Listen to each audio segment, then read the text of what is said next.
Bien, Shalom, buenas noches. Que el Eterno le bendiga, que el Eterno le guarde.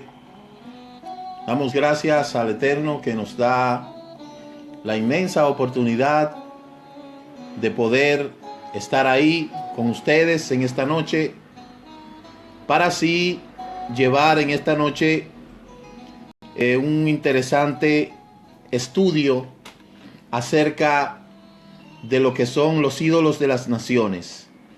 Hemos tomado los miércoles para llevar este tipo de enseñanza que sirvan de retroalimentación para todos los que están estudiando las raíces hebreas de la fe. Somos el Ministerio Mesiánico Internacional Directo al Corazón y estamos anunciando la restauración de Israel y de todas las cosas, como lo declara las Sagradas Escrituras en el libro de Devarim, Deuteronomio capítulo 30, desde el verso 1 hasta el verso 15. Libro de los Hechos, capítulo 3, desde el verso 19 hasta el verso 21.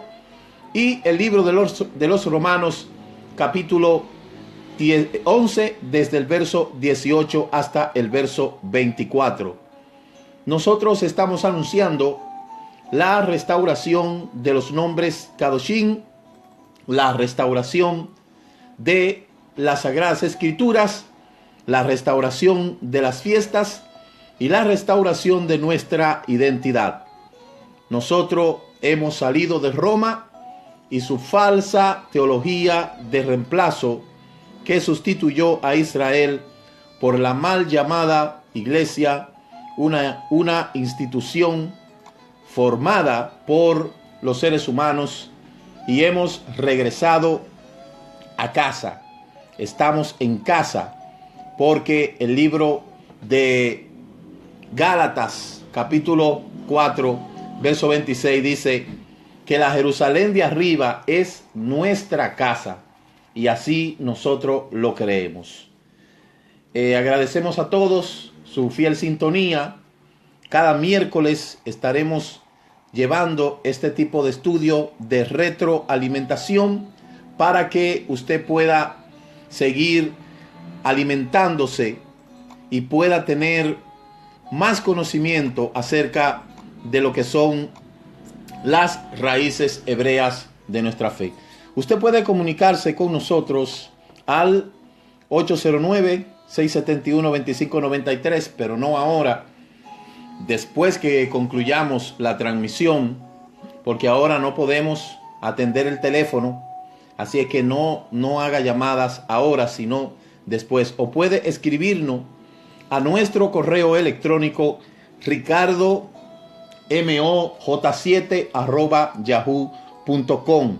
Ahí usted puede escribirnos y también puede entrar a nuestra página www.ministeriodirectoalcorazon.com.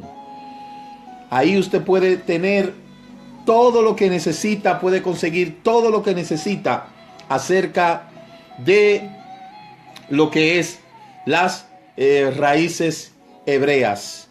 En esta noche, como lo habíamos anunciado, vamos a tener un estudio acerca de los ídolos de las naciones.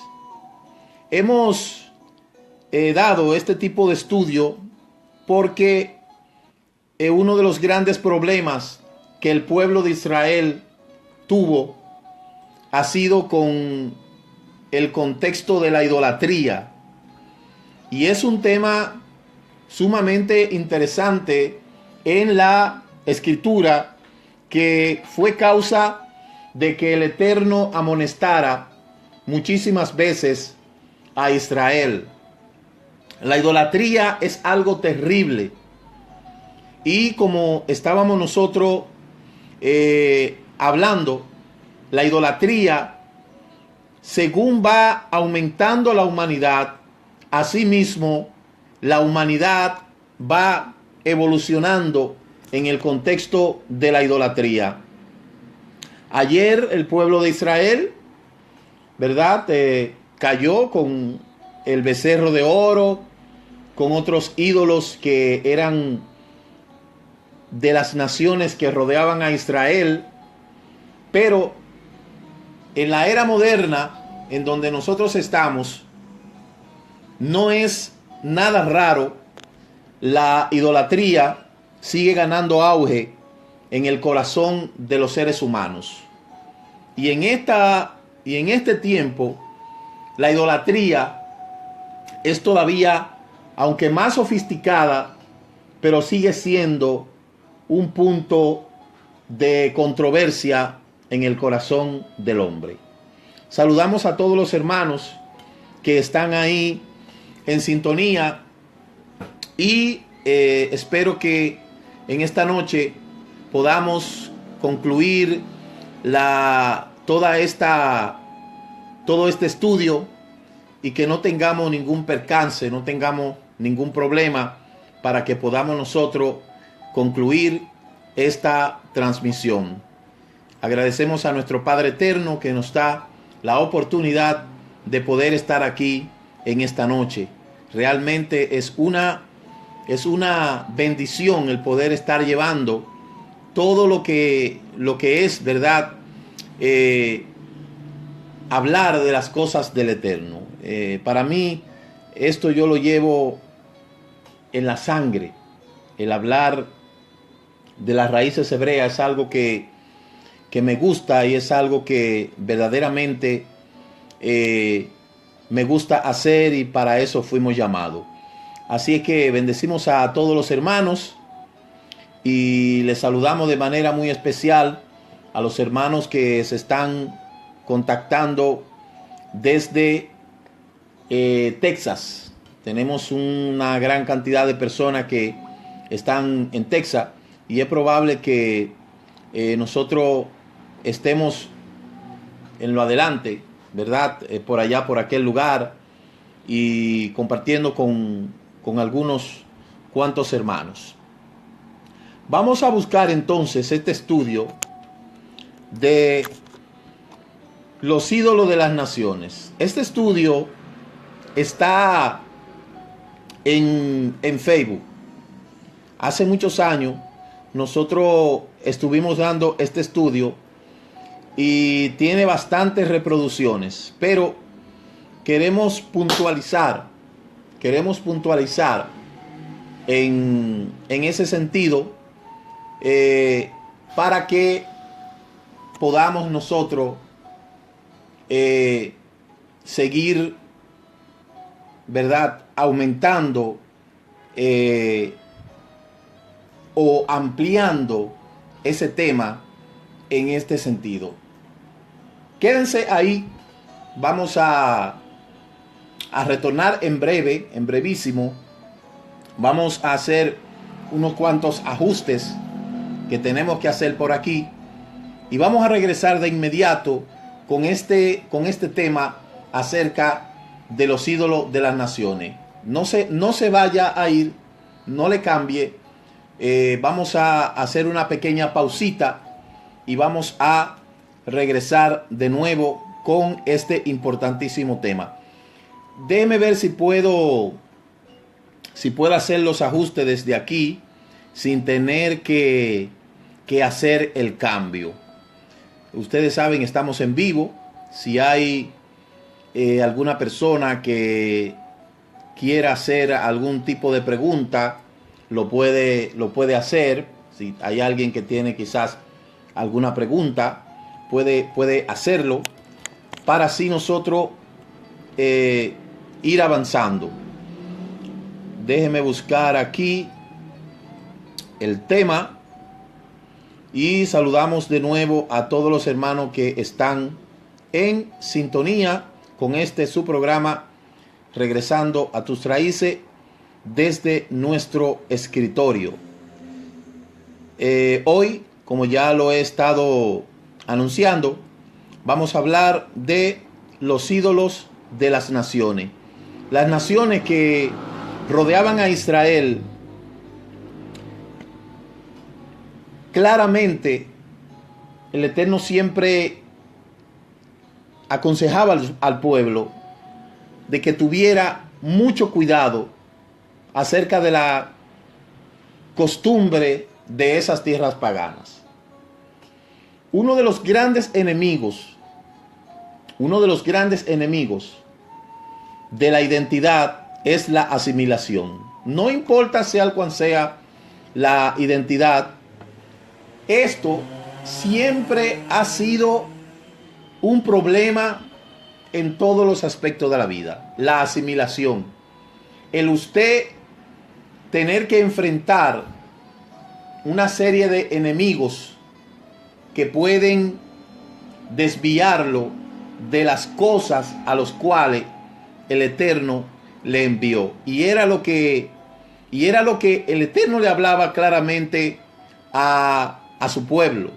Le decía claramente: cuando vayas a poseer esas tierras que yo te estoy entregando hoy, ten cuidado de hacer lo que esas naciones hacen, porque a agoreros y a adivinos oyen. Escuche bien. A adivinos y a agoreros oyen. De modo que esta advertencia el Eterno siempre se la hacía a su pueblo Israel, porque esas naciones adoraban cantidades de ídolos, de los cuales el Eterno siempre le decía al pueblo: tengan cuidado de contaminarse, porque cuando comenzamos a practicar todas esas culturas o todas esas cosas que definitivamente no son las que el Eterno nos ha mandado a vivir, entonces por ende nos vamos a meter en gran problema. Mire, el libro de Deuteronomio, capítulo 18, verso 19, ahí está la cita que yo le he hablado ahora.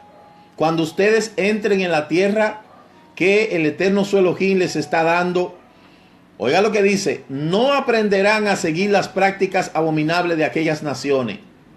No se encontrará entre ustedes ninguno que haga pasar su hijo o su hija por el fuego. Y dice: ni adivino, ni agorero, ni sortílego, ni que practique la necromancia.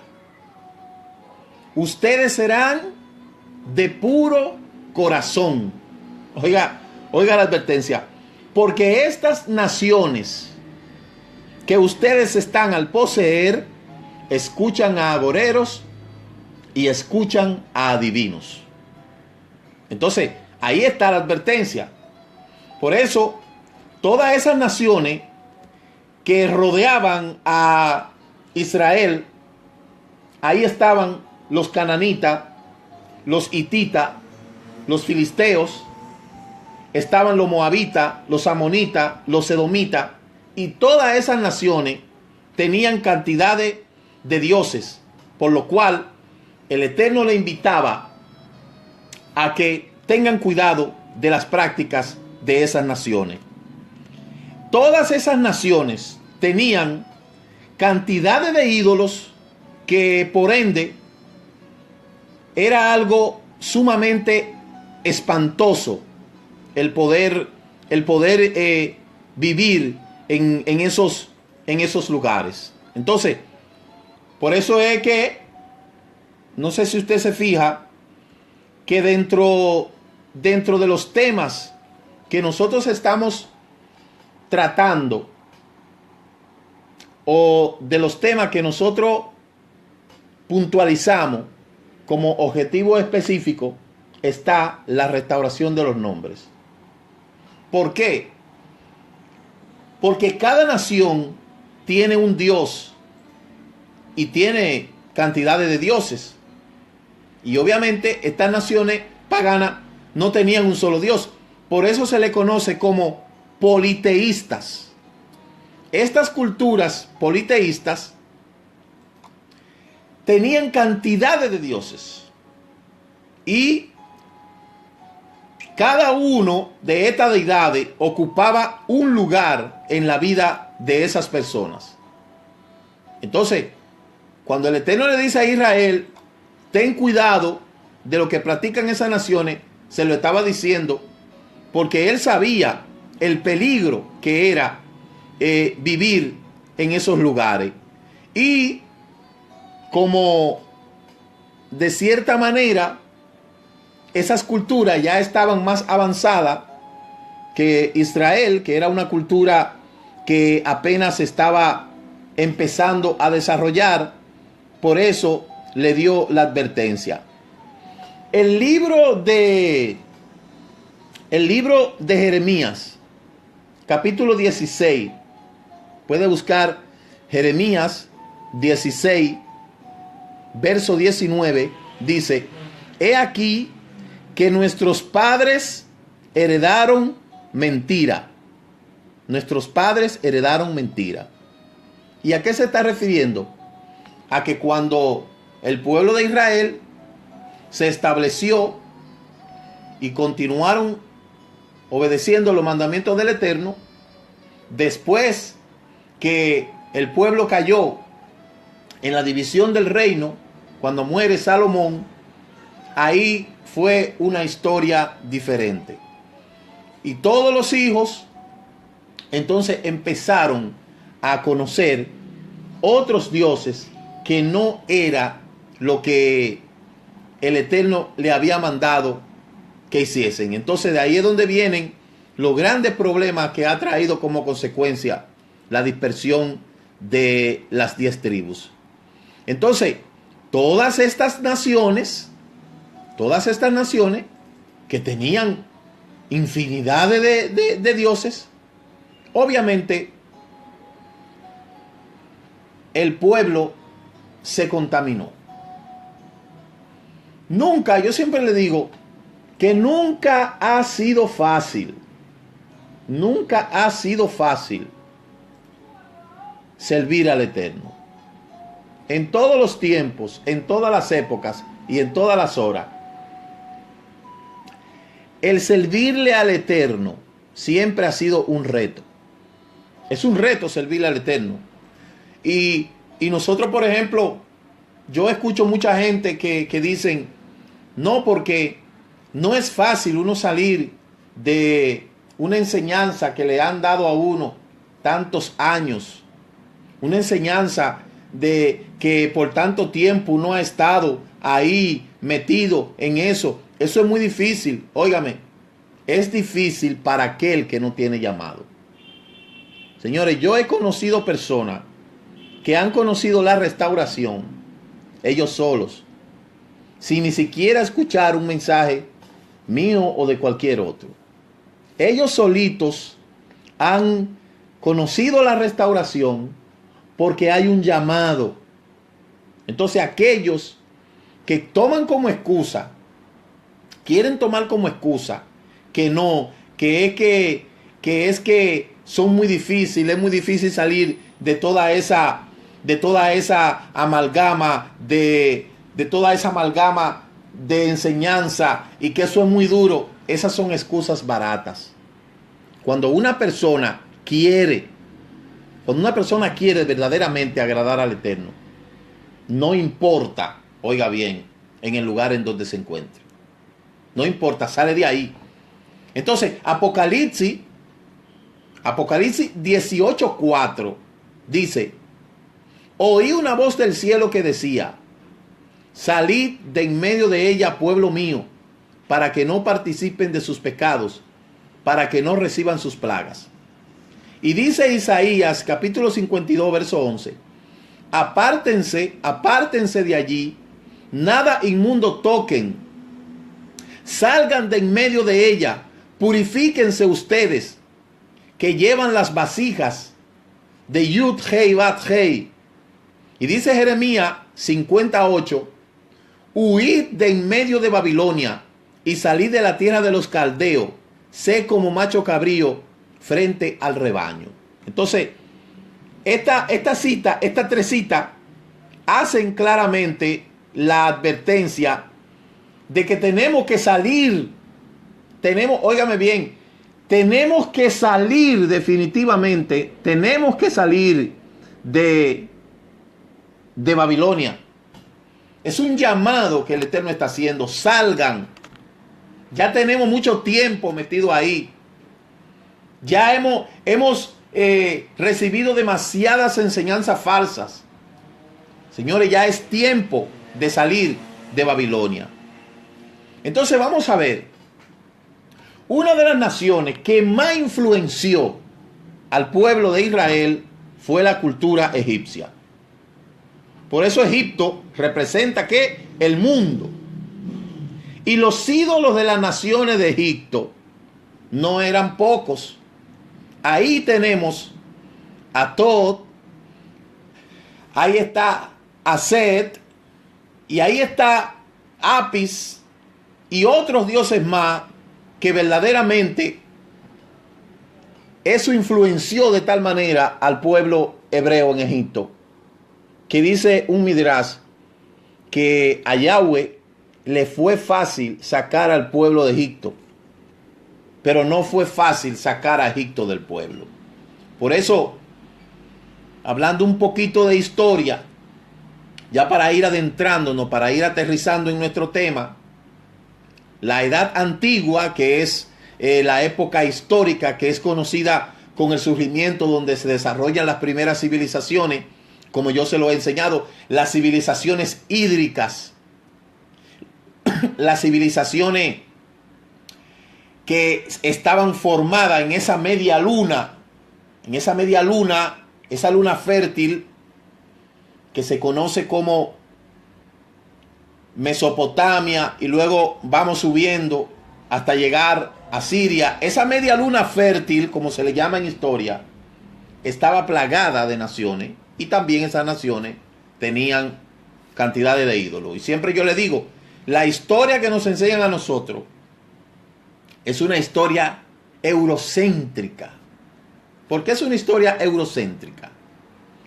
Porque nos comienzan a hablar, cuando hablamos en términos de historia antigua, comienzan a hablarnos de esas civilizaciones hidrográficas. Esas civilizaciones hidrográficas que se establecieron a la margen del río, en este caso Egipto, que se estableció a la orilla del río Nilo. Luego tenemos por allá las civilizaciones de la India, que se estableció en el río Ganges, y otros más. Entonces, los estudios que se hacen en ese contexto histórico siempre nos comienzan a hablar de las civilizaciones eurocéntricas. En Egipto,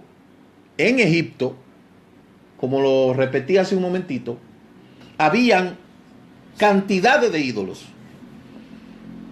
Y obviamente, para dejar claro algo, estas civilizaciones, las egipcias, la babilónica, la medopersa, la greca, la romana, y luego lo que tiene que ver con la asiática, pero no influyó tanto, pero luego está también la de la India. Nosotros, en términos de historia, con respecto a lo que es Egipto, nosotros estuvimos visitando el Museo Nacional de Historia en Londres. Y allá en Londres hay cantidades de exhibiciones, pero nosotros nos fuimos para la parte egipcia. Y allá nosotros pudimos ver el panteón egipcio. Y los egipcios adoraban a dioses con cabeza de animal y con figura humana, es decir, eran mitad animal y eran mitad humana. Incluso los imaginaban de esa manera, y su religión era homogénea. No era homogénea porque no tenía una sola combinación, no tenía una sola adoración, sino que tenía cantidades de adoración, y por eso resulta imposible uno ordenar las categorías precisas. Pero dos son las razones principales de la complejidad. Una cosa es el establecer esos dioses, enumerarlos, y otra cosa es ubicarlos en el periodo. En historia siempre en historia nos enseñan a nosotros que todas las cosas tienen lo que es una causa. Eso es lo primero que un historiador busca, una causa. Ahora, las causas de la idolatría en Egipto no nos vamos a meter ahí porque sabemos ya que eso es otro tema. Pero lo cierto es que es algo complejo establecer cuántos ídolos habían en Egipto, cuántas deidades habían en Egipto, y no podemos tener un espacio entre tiempo histórico para poder hablar de eso. Pero de lo que podemos hablar es los dioses pertenecientes al panteón egipcio que están ahí en el Museo de Londres, en el Museo de Historia de Londres. Ahí usted puede ir. ¿Y cuáles eran esos? Nosotros sabemos que la Torá nos prohíbe mencionar el nombre de esos ídolos, pero en esta ocasión lo vamos a mencionar para que usted lo conozca y para que usted sepa que fíjese la mentira, que al Eterno, a los talmidines, a Yeshua, le cambiaron los nombres, pero a los ídolos de las naciones le dejaron su propio nombre. Ahí nosotros tenemos a Amón. Es el primer dios que adoraban los egipcios, al dios Amón. Luego está Anubis. Luego está Apis, Batset, está Bets, Ator, Horus, Isis, está Mat, Montu, Nefis, Nut, Osiris, Tab, Ret, Set, Sovet y Tot. Pero vamos a mencionar los principales. Vamos a mencionar Amón. Amón, por ejemplo, era el dios principal de la ciudad llamada Tebas, que en su origen pudo ser un dios protector de los navegantes. Su nombre significa el oculto. Eso es lo que significa Amón. Recuérdese que también se habla, aquí hay que tener mucho cuidado, porque una vez yo fui al Reino Unido y escuché un predicador, oiga lo que dijo, que amén viene de Amón. Oiga eso. Dijo que no se podía decir amén porque amén venía de Amón. Fíjense qué disparate. Y cuando yo llegué a aquel lugar, había gente que yo decía una palabra y ellos se quedaban callados porque no podían decir amén. Porque ese predicador le dijo que amén viene de Amón. ¿Usted se imagina eso? Y cuando yo vine y dije, no, Amón es un dios egipcio, pero amén es una palabra hebrea que significa en todos los lugares así sea.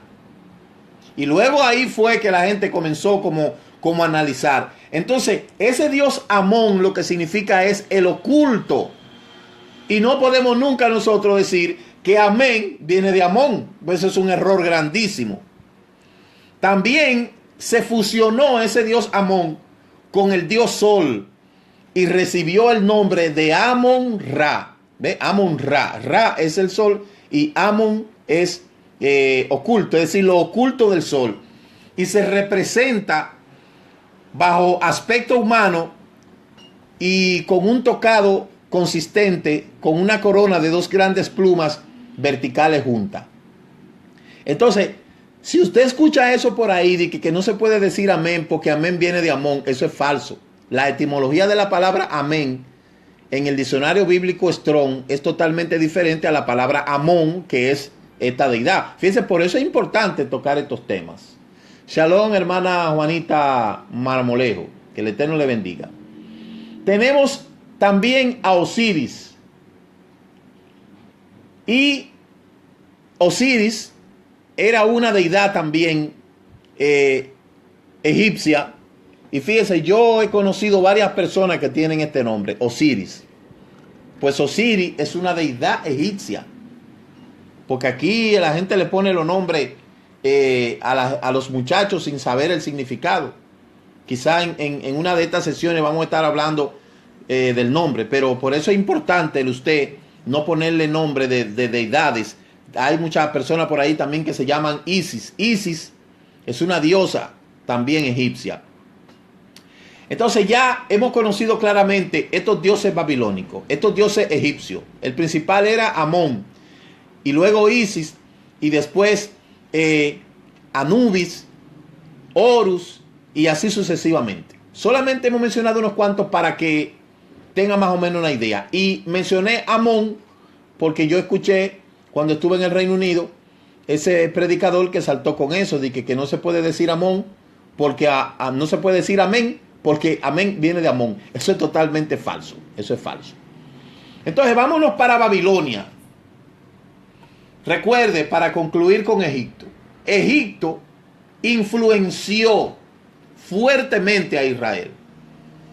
Tanto así que vuelvo y le repito lo que dice un Midrash, que fue más fácil al Eterno sacar a Israel de Egipto que sacar a Egipto de Israel. Ahí dice Lina Saray, shalom hermano, saludos desde Panamá. Saludos a los hermanos de Panamá.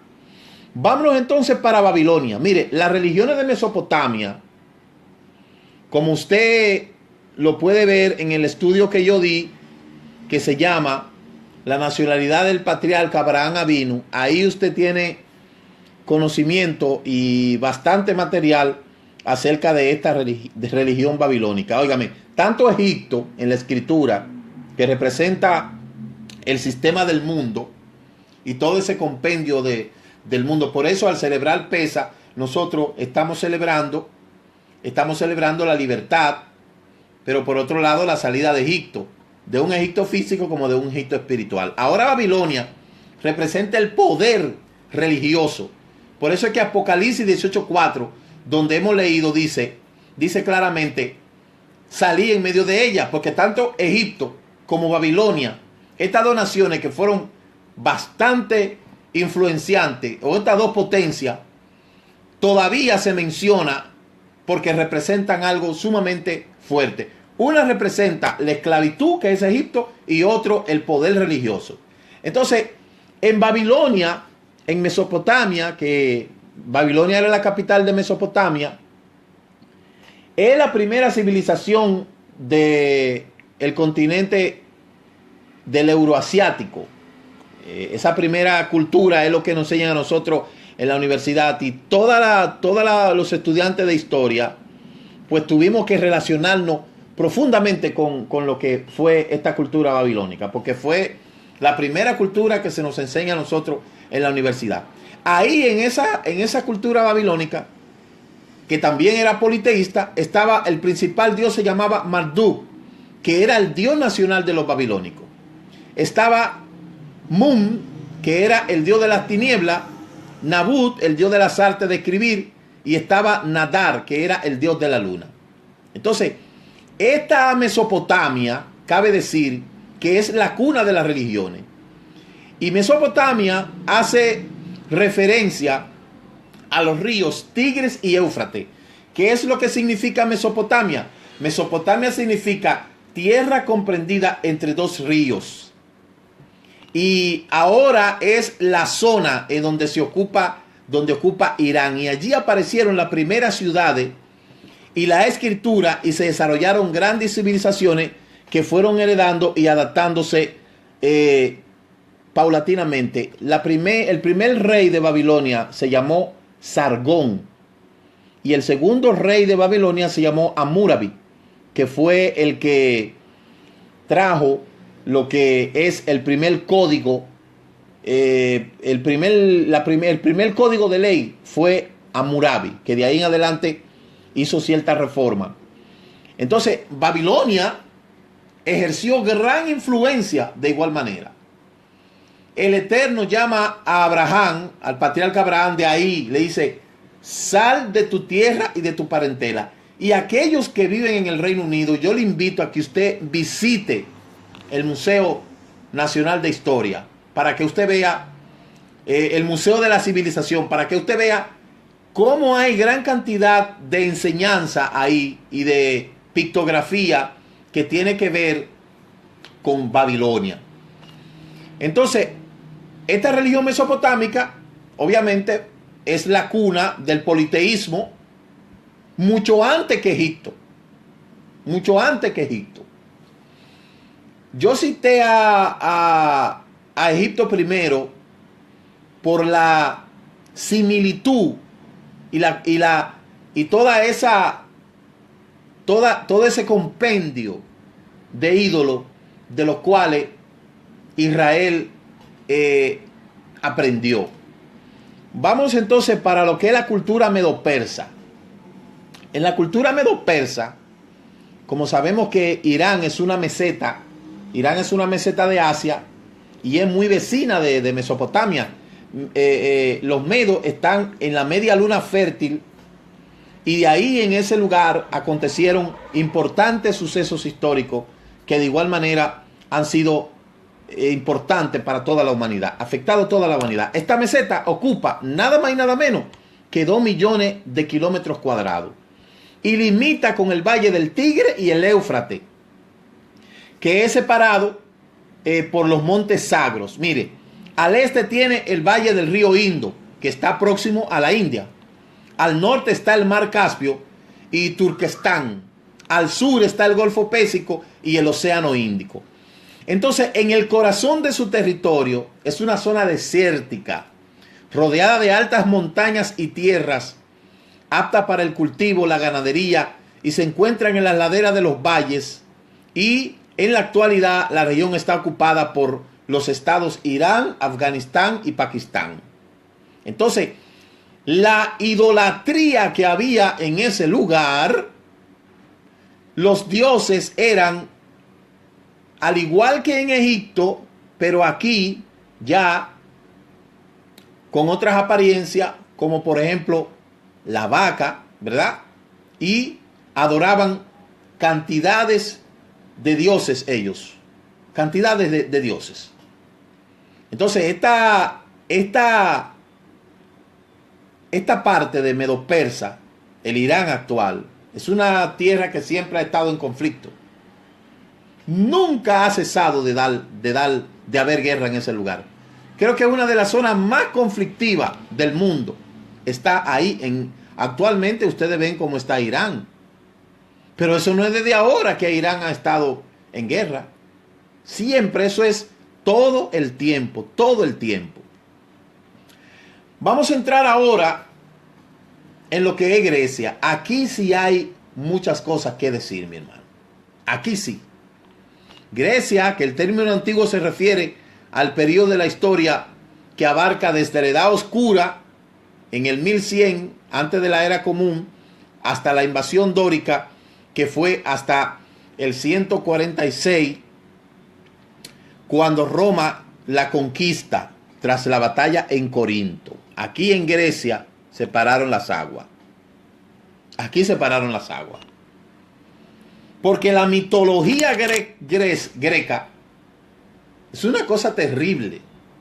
La mitología griega se compone de historias contadas por los griegos antiguos. Y recuérdense que Grecia tenía 2 ciudades principales. Una era Atenas, ¿verdad? Atenas, los atenienses, esos grandes filósofos, esos lúgubres de la filosofía estaban ahí en Atenas. Pero la cantidad de ídolos que habían ahí es una cosa terrible. Entonces la segunda ciudad más importante era Esparta. Ahí estaban Atenas y Esparta. Esas eran las 2 ciudades más importantes de Grecia. Ahí se habla de las guerras médicas, las guerras púdicas y otras guerras que eran batallas. Los medos, por ejemplo, la guerra médica es la guerra de los medos contra Grecia. Entonces, fíjense que Grecia estaba dividida en estas 2 naciones. Estaba Atenas, que era el centro cultural de la filosofía, donde los niños eran llevados, eran criados por el Estado, criados por la familia. De los 7 años eran llevados a estudiar filosofía. Y los atenienses buscaban el perfil de ese hombre perfecto, inteligente, ¿verdad? Le daban formalidad al ser. Eran muy iconoclastas ellos, pero sin embargo los espartanos eran gente de guerra. Los espartanos buscaban el hombre, el hombre fuerte en la guerra, el robusto. Por eso estas dos capitales, se puede decir, estos dos lugares de Grecia siempre vivían en pugna. Solamente se unían cuando se enfrentaba un enemigo más grande. Aquí en Grecia, los dioses eran terribles.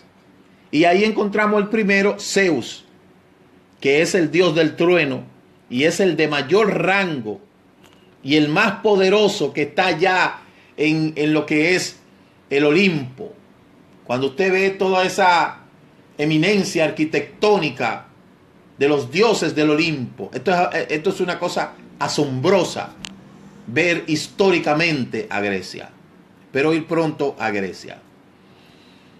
Zeus es el tetrarca de los dioses del Olimpo, y cuando usted busque esta palabra Zeus, se relaciona mucho con la palabra Dios, que es en latín, ¿verdad? Zeus y luego Dios, que es en latín. Por eso es que la palabra Dios es una palabra genérica. Ahí tenemos el siguiente ídolo llamado Hera, la consorte de Zeus, que era reina de los dioses, la diosa del matrimonio y la fidelidad. Ahí está también Ares, Ares es el dios de la guerra, de la crueldad, del asesinato. Está también Poseidón, que junto con Hades es el controlador de los mares y los océanos. Está también Hermes, el dios mensajero, también de la orientación, los viajeros, los ladrones y el consuelo en las reuniones. Ese se llama Hermes. Está también Hefesto, que es el dios del fuego. Afrodita, que es la diosa del amor. Por eso le digo, hay que tener mucho cuidado como se le pone nombre a personas. Afrodita es la diosa del amor. Atenea, la diosa de la sabiduría. Apolo, el dios de la danza, de las artes, de la educación. Artemisa, que es la diosa de la caza, de los animales. Demeter, la diosa de la tierra. Hestia, ahí está también otra deidad importante, como por ejemplo Eves, que es la diosa de la juventud. Helios, que es el dios del sol. Selene, la diosa de la luna.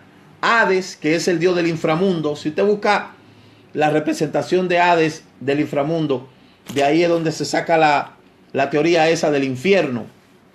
Está también Dionisio,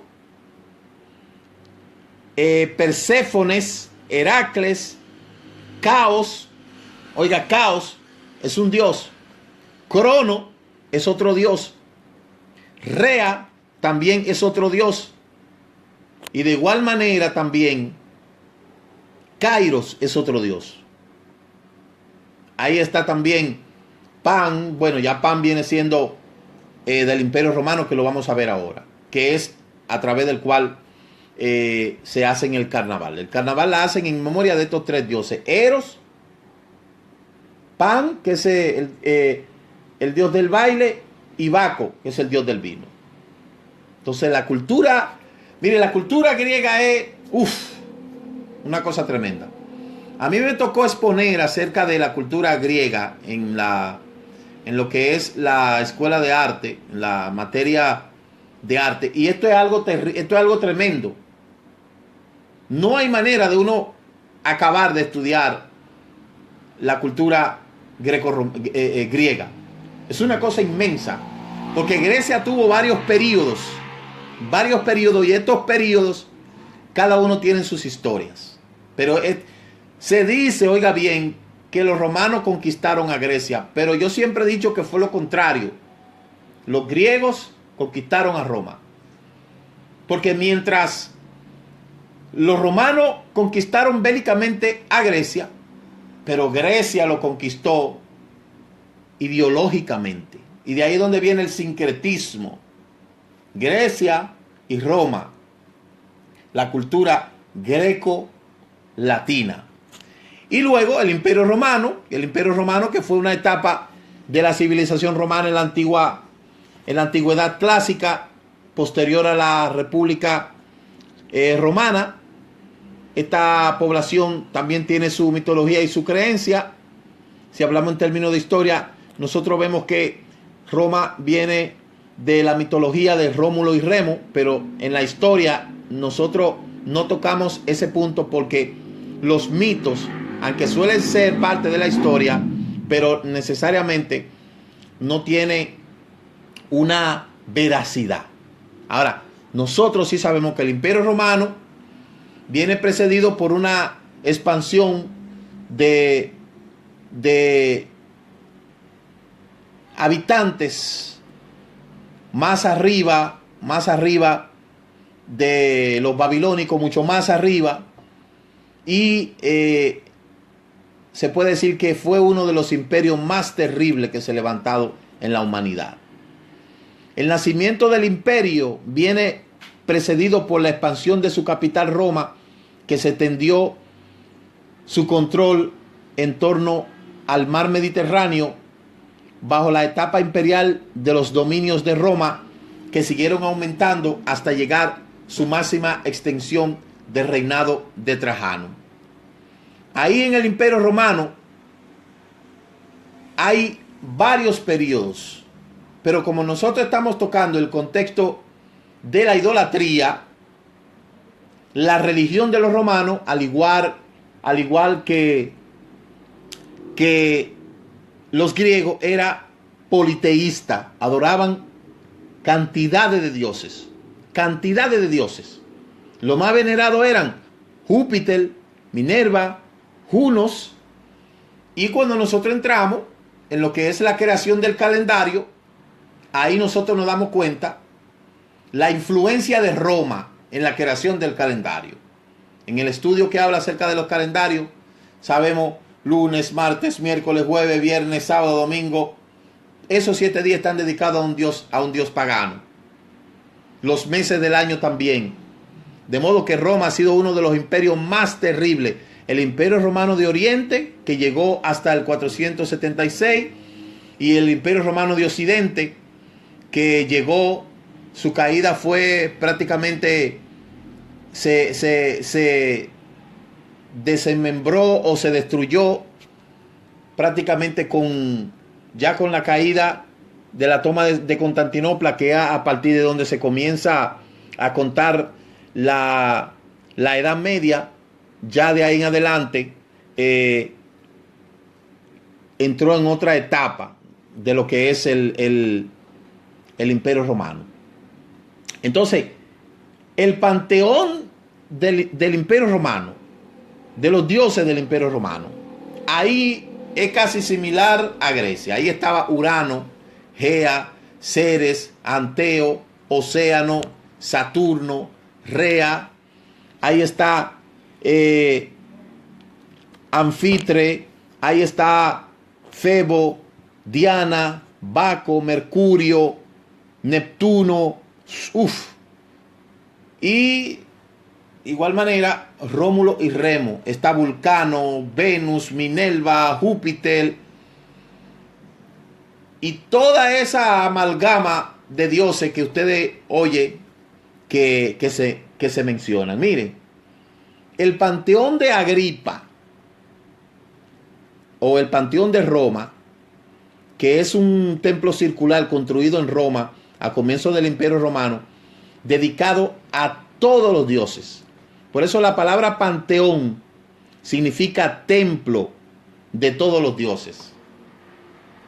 Esta palabra templo, por eso allá el Beit Hamikdash en Jerusalén, así que se conoce el Beit Hamikdash, porque un templo venía siendo un panteón. Fíjense que allá a las personas que se mueren en el cementerio le hacen un panteón. Pues el panteón viene de ahí. Allá en el Reino Unido, en Elephant, ahí frente a Elephant, ahí está una iglesia que era de los protestantes. Me parece que esa es la iglesia de Spurgeon. Y usted ve esa iglesia y lo que parece es un panteón. Frente a frente a la parada de Elephant, del metro de Elephant, allá en el Reino Unido. Y esa iglesia lo que parece es un panteón. Entonces, por eso es que tanto la palabra iglesia, la palabra templo y todo eso, eso viene del paganismo. Y ese lugar ahí en el Panteón Romano fue diseñado por Angélico, el más bello recuerdo de la antigüedad, que sin lugar a duda, arquitectónicamente, es algo de admirar. Es algo de admirar. Entonces, el Imperio Romano se relaciona mucho con lo que es la ramera. La reina de la ramera y de todas las abominaciones de la tierra. ¿Por qué? Porque históricamente, religiosamente, todas las religiones han salido, o lo que se llama ser iglesia, sale de ahí, de Roma. Gústele a quien no le guste, todo lo que se llama ser iglesia viene de ahí. Y todo es simplemente una mutación de lo que eran los templos paganos. Todo eso que tiene que ver con panteón, luego viene eclesía, que es del griego. Pero todo viene afinado desde ahí. Y por ende, ahí es donde se encuentra el lugar más grande en donde el mundo va a adorar. Existe un libro que se lo voy a recomendar. Ese libro se llama Babilonia, Misterio Religioso, Antiguo y Moderno. Ese libro yo lo tengo y se lo voy a enviar vía correo electrónico a todo aquel que me escriba. Se lo voy a regalar, se lo voy a enviar en PDF para que usted lo estudie. Para que usted se dé cuenta realmente a profundidad. Ese libro lo escribió un escritor llamado Ralph Woodruff. Fue el que escribió ese libro. Y ese libro, hace muchos años que yo lo tenía, se lo presté a alguien y no me lo devolvió. Los libros no se prestan. No preste sus libros. Hay gente que toma prestado los libros y no lo devuelve. No preste sus libros. Pero este libro, Babilonia, Misterio Religioso, Antiguo y Moderno, tiene todo lo que usted necesita saber acerca del origen, evolución de Babilonia. Ese libro yo lo tengo en PDF y vuelvo y le repito, si usted me escribe al correo ricardomoj7@yahoo.com, yo se lo voy a enviar. Entonces ya para concluir este tema, el Eterno le prohibió al pueblo de Israel que siguieran la cultura de estas naciones. Y ha sido el problema de toda la humanidad. Hoy en día mucha gente que está metida en algún tipo de iglesia, el problema de no querer salir de ahí porque se le hace difícil, porque no sé qué, es precisamente por el enraizamiento que hay y el apego a todos esos conceptos y a toda esa amalgama de religión. Y le quiero decir que en estos últimos tiempos el Eterno está haciendo un llamado a que salgan de ahí. Todas esas culturas, toda esa idolatría, ya está bueno de que la gente reflexione, que la gente diga, ya está bueno. Hay que buscar la Torah, hay que buscar la verdad. Hay que conocer a profundidad porque ya basta de tanta idolatría. Y eso que no tocamos los dogmas, no tocamos las doctrinas, no tocamos el surgimiento de la doctrina, de los dogmas, todo eso, que eso va a ser en otro estudio. Pero señores, ya está bueno. Hoy el Israel que está esparcido entre todas esas naciones, el Eterno le está pidiendo que salgan de Roma, salgan de la idolatría, salgan de esos lugares y vuelvan a Yahweh, al Eterno, al Elohim de Abraham, de Isaac y de Jacob. Ayud Hei Bat Hei, a través de Yeshua, nuestro Mashiach. El mundo está perdido en la idolatría. Y estas culturas, las culturas idolátricas, tienen arropada al mundo así, mire, socavado. El mundo es una cosa pequeñita, mire, y la idolatría sigue así, arropando al mundo. Y todas estas naciones y toda esta cultura, no importa la antigüedad que hayan sido, siguen las mismas influencias hoy en día. Y es tremendo, terrible lo que está pasando en el mundo. Por eso, toda persona que ha tenido la facilidad de salir de ahí de la idolatría, que diga Baruch Hashem. Porque no son dos ni tres la gente que está atado de pie, de mano, en todos los aspectos está atado. Y es por eso nuestro trabajo de seguir diciéndole a la gente, mire, muchos no se imaginan lo que nos cuesta a nosotros el poder estar aquí ahora mismo. Para mí como cabeza, ¿verdad?, de que tengo que hacer este trabajo. ¿Y por qué yo lo tengo que hacer? Porque hace falta. Si yo me callo, ¿quién va a hablar?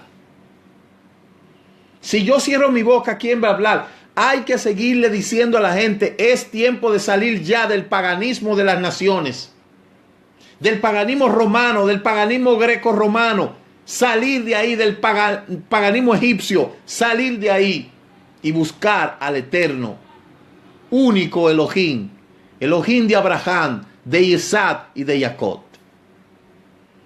Por eso, mientras mis labios puedan abrirse, mi paladar pueda hablar, yo le seguiré diciendo a la gente que están equivocados en la religión que le han enseñado.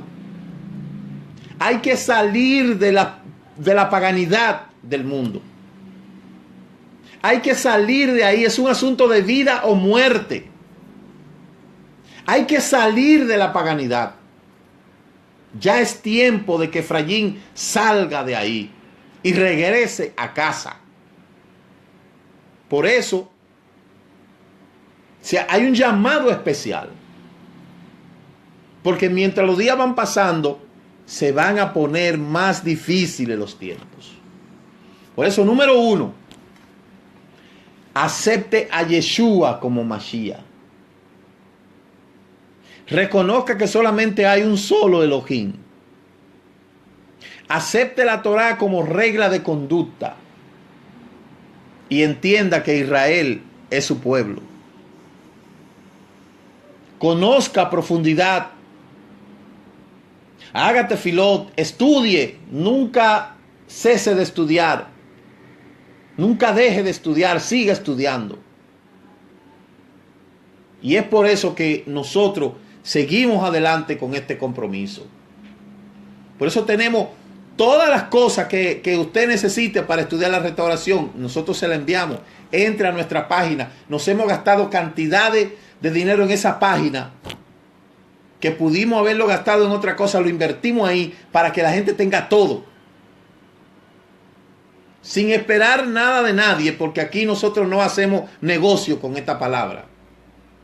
Este ministerio no hace negocio con la palabra. Este ministerio se sustenta con la colaboración de personas que cuando el Eterno le toca, ellos aportan. La falta de recursos no nos ha nosotros detenido de seguir adelante. No nos ha detenido. Seguimos adelante. Y seguimos cada vez más diciéndole a la gente Es tiempo de salir del paganismo. Es tiempo de abrir los ojos. Es tiempo de salir del entretenimiento, de la mentira, del engaño, de la falsedad. Es tiempo de regresar al Eterno. De modo que escríbame. Ya nos vamos a ir. Nos vamos a despedir ya. Pero escríbame que yo le enviaré este libro, Babilonia, Misterio Antiguo y Moderno. Escríbame a ricardomoj7@yahoo.com. Le invito a que usted haga tefiló por nosotros para que el Padre provea todo cuanto haga falta. Que el Padre provea todo lo que haga falta. Nosotros necesitamos cámaras, necesitamos todo lo que necesitemos para seguir llevando este mensaje. Porque hay que seguirlo llevando este mensaje. No nos podemos callar. Tenemos que seguir llevando este mensaje. No podemos callarnos. Si nosotros callamos, las piedras hablan. Y yo no quiero que ninguna piedra hable en mi lugar. Avinu Malkeinu, te damos toda rabá en esta noche. Por los méritos de Yeshua Abacadosh. Te presentamos esa audiencia que está ahí. Te pido que tú puedas obrar en cada corazón. Y que tú sigas llamando y sacando a Efraín de las naciones. Y que le siga instruyendo el camino de la Torá. Que salgan de la idolatría. Que salgan de la adoración de falsos dioses. Que vengan directamente a tu Torá. Que salgan de la manipulación. Que salgan, Padre Eterno, de todo ese engaño, de todo ese entramado pagano y antiguo. Y que vengan a Avinu Malkeinu, a tu Torá, a tu bendita Torá. Te presento toda la audiencia iberoamericana, toda la audiencia latinoamericana, toda la audiencia caribeña, en todos los lugares en donde se habla castellano o una variable del castellano que entiendan este mensaje, que tú puedas convencer tú a la gente y que tú nos ayudes a seguir adelante con este mensaje, Padre, porque el tiempo de la restauración ha llegado y es tiempo de que Efraín regrese a casa por los méritos de Yeshua Avinu Malkeinu. Toda rabá. Bien, amados, que el Eterno le bendiga, que el Eterno le guarde. En la próxima semana vamos a estar hablando acerca del tema purificando nuestros labios con los nombres Kadoshim. Eso va a ser el próximo miércoles. Así es que saludamos a la hermana Lina Saray Mosquera, los hermanos de allá de Panamá, a Albelis, que está por ahí también, creo que vi por ahí también a Fortuna. Y sigamos adelante. Las redes sociales, utilícela para llevar este tipo de mensaje. Comparta este mensaje. Entre a nuestra página de YouTube, Ricardo Mojica, Raíces Hebreas de la Fe. Suscríbase al canal. Comparta este mensaje. Difunda este mensaje. Cópielo, péguelo en su Facebook. Descárguelo. Regálelo. Y comparta esta bendición. Comparta esta bendición para que mucha gente sea bendecida. Saludamos a todos los hermanos que están en sintonía y saludamos a todos los hermanos en todo el mundo. Amén. Que el Eterno le bendiga, que el Eterno le guarde y hasta una próxima ocasión de este su programa Regresando a tus Raíces. Laila Tov. Buenas noches. Shalom, shalom. Hasta la próxima.